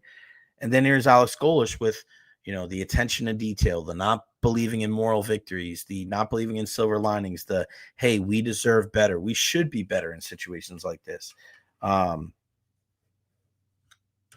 Both those guys, both of those groups, both those duos, they balance each other so well. So well. And I'm excited to see what the future holds for both of those teams. And you look at USF, and again, I just think it's so stupid to talk about that kind of stuff. And I mentioned it before, Ian, like I see more tweets of like, why would Alice go anywhere? Why would this and that? And I'm just like, why talk about that right now? Why talk about that right now? Let's just enjoy the victory. Like there's a lot more. Why are more people talking about Alex Golesh's future than are talking about Byron Brown being a Heisman Trophy candidate? That's the bigger story to me. If they go to Miami and they beat the Hurricanes And oh yeah, Byron Brown is a big reason why, because in my mind, he's probably a better quarterback than Carson Beck. Then what are they going to say? Are they going to still talk about Alex Golesh leaving the green and gold for greener pastures? Or are they going to put the focus where it should be?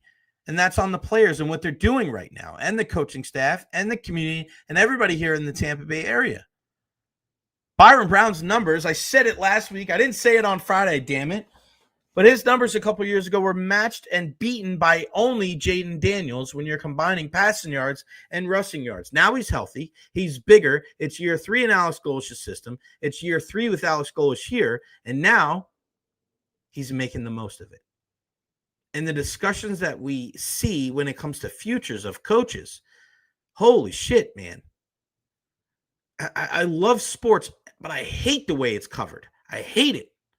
And I'm going to talk about this with Ian on Wednesday. And we're going to talk about this a little bit more. Ryan Clark thing and the way he spoke down to Peter Schrager.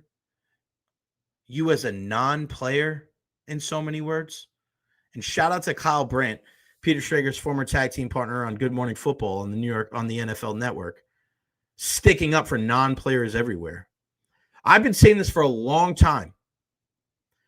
You people, and when I say you people, I'm saying former professional athletes. It doesn't matter what color you are. It's not a race thing. It's not a religion thing. It's not a sexual orientation thing. You former professional athletes, you say just as much dumb shit as the rest of us. It's a fact. And for Ryan Clark to sit there and to talk down to a colleague, one of his new colleagues at ESPN, saying, oh, well, you wouldn't know because you didn't play the game. I had somebody say that shit to me in the radio business. Well, I know better because I've been in the business longer. Oh, really? Really? Okay. Just because you've been around longer means you're automatically better? Jaden Daniels has been in the league a lot less than Daniel Jones. Would you rather have Jaden Daniels or Daniel Jones? Thanks. I do not rock with Ryan Clark. I never have. I will not. I probably never will. When people speak about other people and they constantly speak down to them and about them, and they are so omnipotent that they cannot be touched, I just don't fuck with somebody like that. I'm sorry. Ian used to bust my... We're going to talk about this on Wednesday at length during the Beckles and Recher podcast. We did not have enough time to do it today. We're going to spend a good 10, 15 minutes on that at Wednesday at least.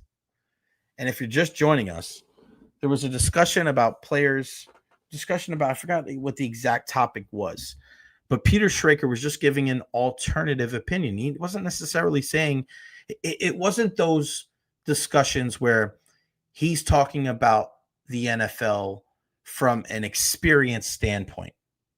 I could never sit there and tell you what a player is thinking during a game because I've never done it before. Even if you were a former baseball player, you probably shouldn't do it. You can give a analogous type of comparison. Hey, me as a professional, that's fine. But if you ever notice when Ian and I work together at DAE or on the podcast, it is always, Beck, this is what I think as an outsider. What would you be thinking in this moment as a former NFL player? I tee him up for that. Bump, set, and he'd spike it. But it wasn't even that. Ryan Clark, because he didn't agree with the sentiment, had to pull out the card of, oh, well, you didn't play in the NFL. Non-player. And Peter got pissed. And he was like, you don't have to insult my integrity. And it carried on from what we were seeing off air. Sports media needs to be less and less of people that you just give them a job because, they've played the game. They don't even have a great personality, and they have to go on air and they have to make these public apologies. Like, apologies are bullshit. You guys know, if you've known me for any time of any length of time, I rarely believe in apologies are very hollow. Saying you're sorry is just to me. It's word vomit. It means nothing. Nothing. You know why? Because I'd rather have somebody not apologize to me and be truly apologetic and atone for their mistakes with actions rather than somebody that's going to sit there and say they're sorry and then just go back to doing the same old thing. Hollow apologies are one of my biggest pet peeves. They're no use for them. None whatsoever. Let's take a look around the rest of the National Football League and take a look at some of those games. I was not impressed Friday night. Kansas City and the Chargers. The gap is closed in the AFC West. The Raiders win. The Chargers win. The Broncos win.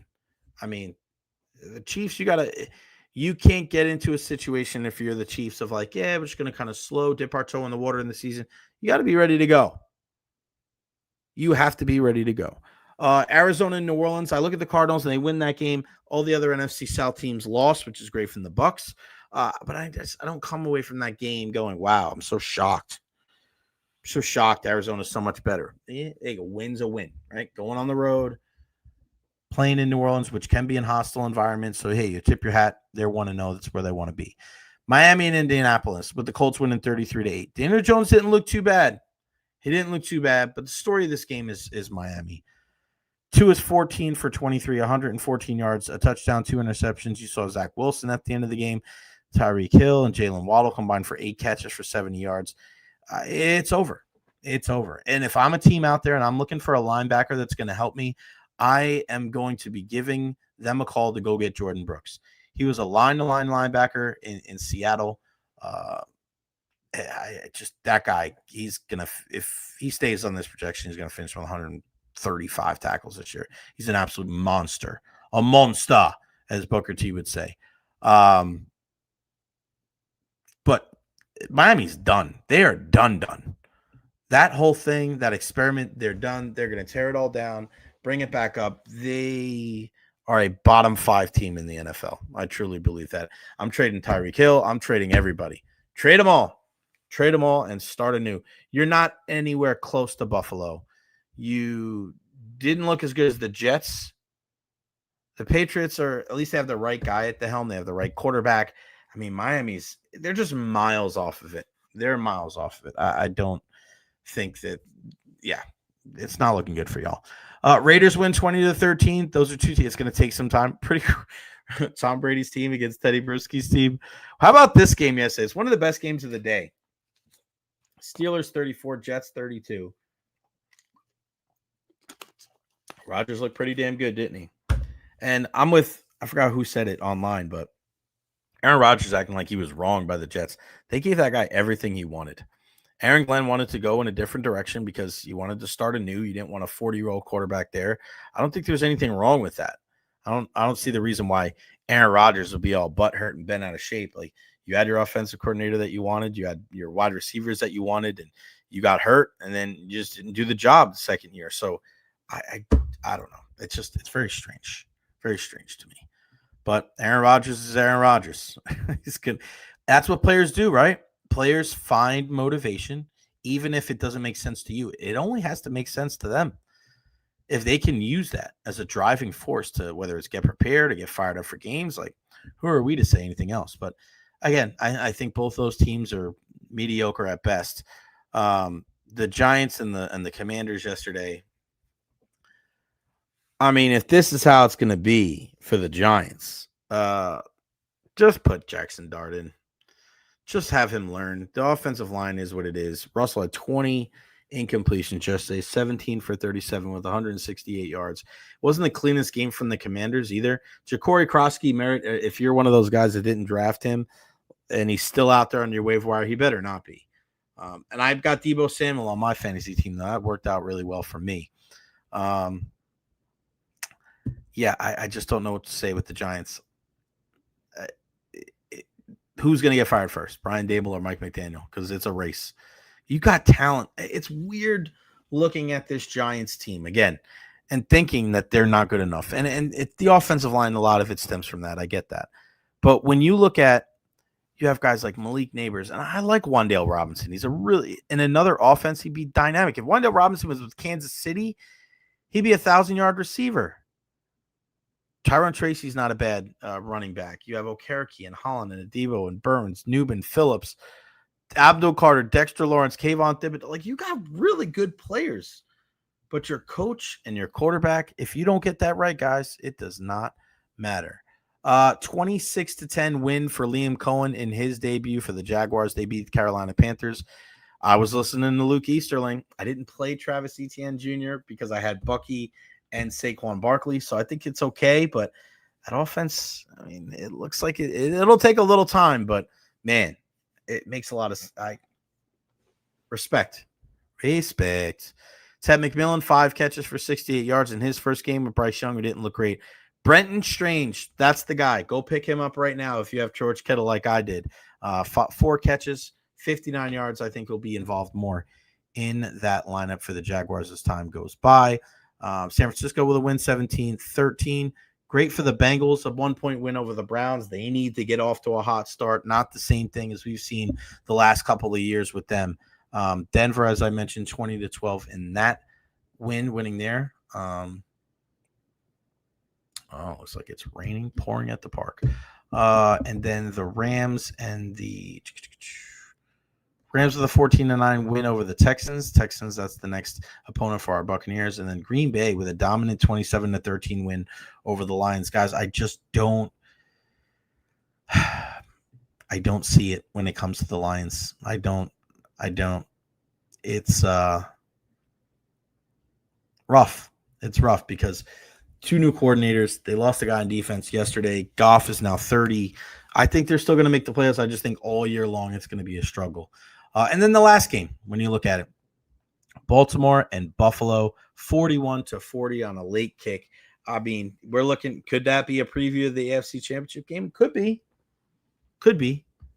But man, when we're living in a time with Josh Allen and Lamar Jackson doing what they do, we're lucky to be able to see those guys perform. And it's going to come down to the mistakes. It comes down to the little things, the turnovers. Derrick Henry can't turn the ball over there. You're up 15 points with 4 minutes left. You got to win that game.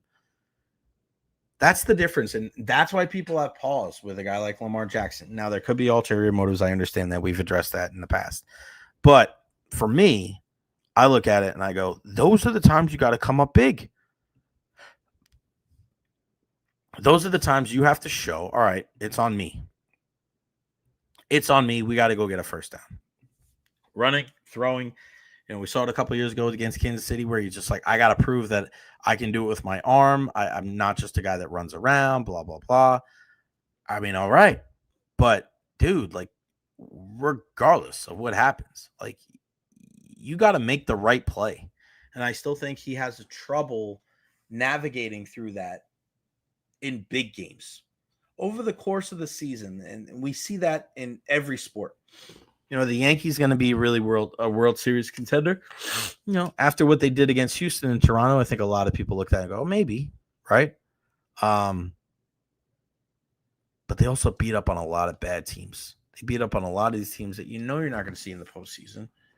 And it comes back to bite him in the butt. Same thing in football, right? The Ravens are going to out-talent and outwork so many of these teams that they play on their schedule.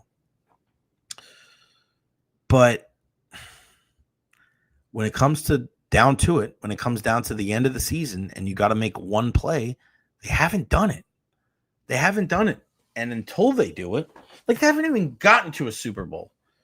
Buffalo nor Baltimore, as great as their quarterbacks have been, they haven't even gotten to a Super Bowl. Now, once they get there, could they win one? Of course. But it's hard enough just to get there. I mean, Patrick Mahomes, look at how many times he's gone. Joe Burrow went in year 2. He hasn't been close to being back. So it's on Lamar and Josh. If you don't want to be, this generation's Dan Marino or John Stockton or Karl Malone, like you got to go out there and you got to win. Dolan, Ryan Clark's full of hot air. I wouldn't give the air that much respect. Saints and the Colts unis were, I mean, the Saints are just strange, aren't they? Adam Rodgers likes to play to the victim. One step closer to Jameson, New York. He's wide receiver 3, so I don't think that's a possibility.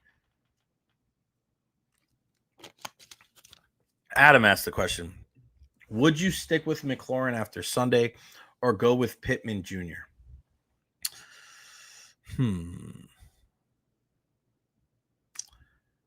I would stick with Terry McLaurin. So you know what happened there. You have Debo, but in order for that offense to really be humming, they need to use everybody. And Debo is a guy that has had an injury history. He's a guy that can play in the backfield. For Terry, missing that time, and I know it's kind of like a hold in. It'll take a little bit of time. Don't overreact over 1 week when it comes to wide receivers. And I know if you have A.J. Brown, you're thinking the same thing. And the Eagles do that, don't they? The Eagles get into those situations where they just completely forget about their wide receivers. We see it against the Bucs. It's just like, what are y'all thinking, man? I feel like at times their ego is so focused on, like, we're a running football team. We don't want to abandon the run. Like, you don't have to abandon the run, but draw up a play for one of your best players, right? Like, draw up a play for one of your best players in the first quarter, maybe the second quarter, right? It's kind of wild to think that. But yeah, kind of it is what it is. It is what it is. But we're happy here in the Tampa area that we don't have to deal with some of that craziness. It's just one step forward for the Bucs and USF, and they do a good job of spreading the ball around. We saw, a bunch of throws to Mike Evans yesterday. Emeka Buka got involved. I mean, Rashad Wright only ran the ball a couple times, but he looked good. Weapons. You need as many as possible because you just never know. It's a little bit of a war of attrition at times. Guys get banged up. Guys go down. Other people have to step up. And that's what we've seen from the Bucs. And I love what Ian had to say about that whole thing with Graham Barton, the ability for him to be able to step up and make plays and to be able to just not really, like, I don't want to say care, but he's going to do whatever it takes to win. I mentioned Rafael Devers for the Red Sox complaining about playing first base. And it's like, all right, man, like, are you doing whatever it takes to win? You could say a lot of the things about the Rays and the issues that they've had over the years, but what they don't have is they don't have guys that come in here and act like they don't need to do A, B, or C. Hey, whatever you need me to do. Bat W, go Bucs. I want to hear from you guys, your thoughts on the NFL weekend, Bucs, Bulls, and more. There is the link right there, StreamYard.com/NTWC7CDMQH. There you go. Click on that link, whether you're on your phone, whether you're on the stream. Get on board with us. Let me see if there's any breaking news before we talk about kind of what happened over the weekend. What's going on here, buddy? There we go. I know there was something about,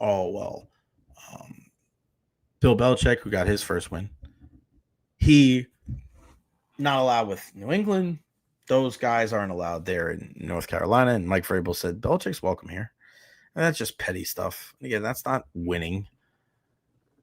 That's, yeah. Stephen A. Smith said, nobody expected this drop-off from the Lions. Really? Again. Did you see the altercation after the DeAndre Hopkins touchdown where Lamar Jackson ended up pushing the fan?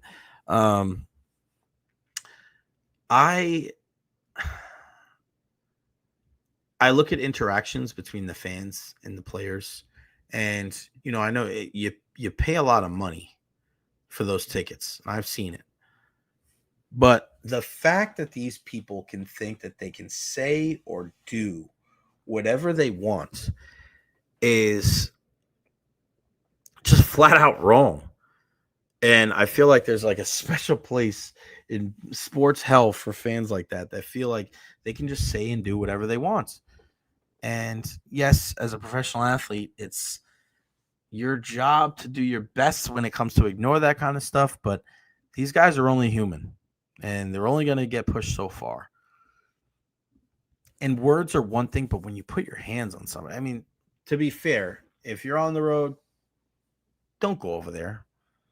Get quickly away. I mean, we know how people are, and you add alcohol into the equation, like, it's not good. It's not good at all.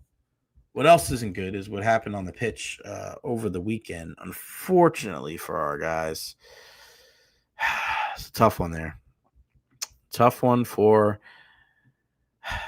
our Tampa Bay Rowdies, losing 2-0 to Sacramento Republic FC. Thought, things were going to get better. And all right, well, we're moving in the right direction, possibly going to win this game or, go on a little bit of a run here. But it just didn't work out. It just didn't work out. And the one good thing is that all the teams directly above them in the standings, Indy, Rhode Island, and below them, Birmingham and Miami all lost as well. So the only thing they really did lose was just, I don't want to say ground at all, but just kind of an opportunity to be able to move up, because that's the way you're going to do it, is by winning when everybody else fails. And, great to see our guy Neil Collins back on the sidelines. I do wish, and not taking anything away from Dominic Casciato and Steve Coleman, who was there as the interim guy. Like, Neil's our guy. I mean, former Rowdies player himself.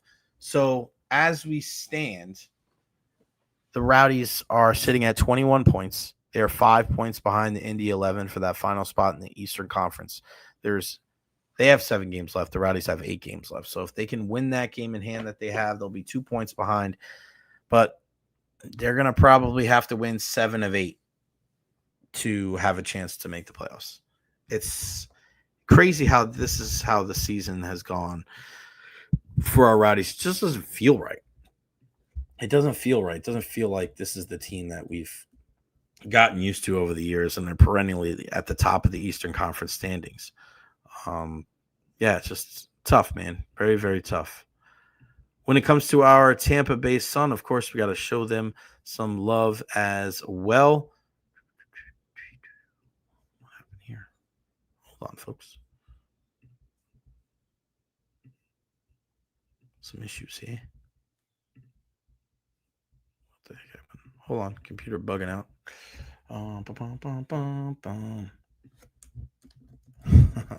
Somebody said I'm neck and neck with Josh Pate. No, I'm not neck and neck with Josh Pate, my guy. A 2-2 draw, a point earned in Carolina there. Gabby Provenzano with the goal as well, which was good. And Sydney Nacello doing her thing. She's just an absolute beast, one of the best athletes that we have here in the Tampa Bay area. And some breaking news in the college football front. James Perrone, 3-star quarterback, has committed to USF football. USF values academics, has a strong support system, and its football program is at an all-time high. You got that right. And, when you have Gass as the backup to Byron Brown, we saw what Lachlan Hewlett did too. It's really great. Somebody said, here we go. If you're a Bulls fan and you're listening to a lazy sports dude today whose focus is how soon Golish will get P4 offers instead of how well the team played against UF, you may want to consider listening to a different sports dude.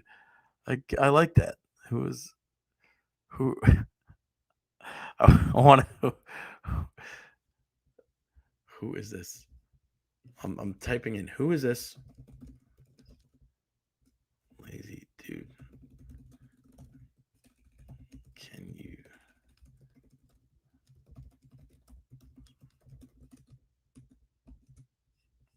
There we go. Gotta love our USF fans, man. You guys are nuts. You guys are nuts. I love it. I love the strength. I love the passion. You guys are crazy. All right, let's take a look at some of the other things that happened over the weekend. Across the MLB, the Yankees won a couple of games as well. Trey Turner got banged up for the Phillies. It's something to keep an eye on there. Ohtani with a couple of home runs. Cal Raleigh with home run number 53. We're getting close to the end. We really are. And, Padres were losing 5 games in a row. They beat the Rockies. Tatis with a home run there. And then we look at the U.S. Open. And Jannik Sinner and Carlos Alcaraz. What an incredible matchup between those guys. And Alcaraz wins that one.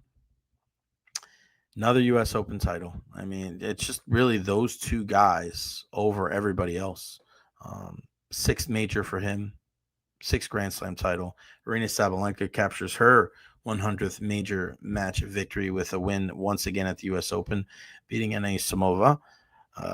Pretty standard, pretty chalk there. Number 1, number 2 seed win. 6-2, 3-6, 6-1, 6-4 for Alcaraz. Jannik Sinner getting that second set there at Flushing Meadows. And, as a kid growing up, that was always the end of the summer. It was sad. And the end of the U.S. Open was really sad.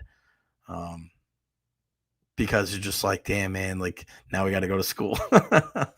Max Verstappen wins the F1 race in Monza. The Italians going crazy there. And I mean, you're still looking at kind of the matches in that result. If you guys have watched Drive to Survive on Netflix, I'm not a huge racing fan. You guys know I'm not going to talk about it a lot and act like I know what I'm talking about, but it's just a lot of fun getting to know these, drivers. And now when I see the first initial, I know exactly who they are. I know what team they drive for. So we did see Max win the Italian Grand Prix in Monza, followed by the two McLaren drivers, Lando Norris and Oscar Piastri. Charles Leclerc for Ferrari. This kid, it would have been nice for him to win there in Monza, but and then he's followed by George Russell in Mercedes, and then Leclerc's teammate Lewis Hamilton for Ferrari. So 6 huge names there at the top.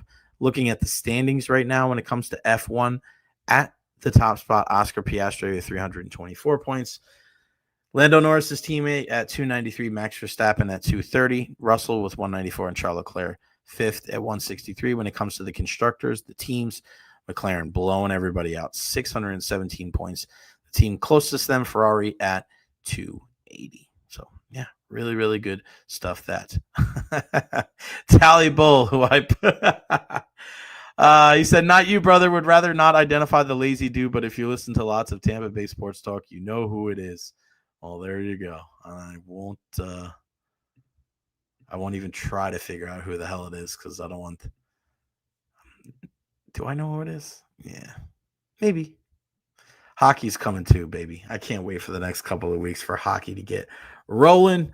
A fun week on the baseball field as well over there in West Palm Beach. A lot of rain, which was kind of crazy. It's like stop and start and cancellations and rain delays and go out eating food and all these different things. A fun weekend. Back in action. That was with the 18-year-olds. I'm back out there with the 13-year-olds this weekend in Inverness, a GSA tournament. I haven't played in a GSA tournament in over 15 years, which is kind of wild. So yeah, a lot of fun. And what a week. What a weekend, man. What a weekend. And we're going to continuously talk about our good teams here in the Tampa Bay area. Make sure you tune into our guy T-Kraz on WDAE at 3 o'clock today. We know he's got a lot of stuff going on there. I think I touched on a little bit of everything, man. I'm pretty tired. This was an hour 45 minutes filled with passion and energy. And after my weekend and the sleep I got last night, I think we're going to cut it down right here. Back in action tomorrow. We'll talk USF. We'll talk some Bucs. And we'll go from there. A big thank you to Ian Beckles for joining us on the program. Everybody that chimed in on the video chat. The most video chats that we've had all year long. I can't thank you guys enough for the love and support. And of course, Honest Hammer Custom Builders, LLC, 813-244-0956. Scan that QR code right there. And scan that QR code and all your residential and commercial needs. He'll be able to take care of you. Follow me on all social media platforms, Facebook, YouTube, Twitter, Twitch, TikTok, Instagram. Like and subscribe on YouTube. Guys, I'm trying to get up to 2,000. I think that's the spots I'm trying to get to by the end of the year. Give me 2,000. Give me 2,000 followers or subscribers on YouTube, and we all win. I love you all. We'll see you tomorrow at noon right here on the Jay Recher Podcast. I am gone. Peace out.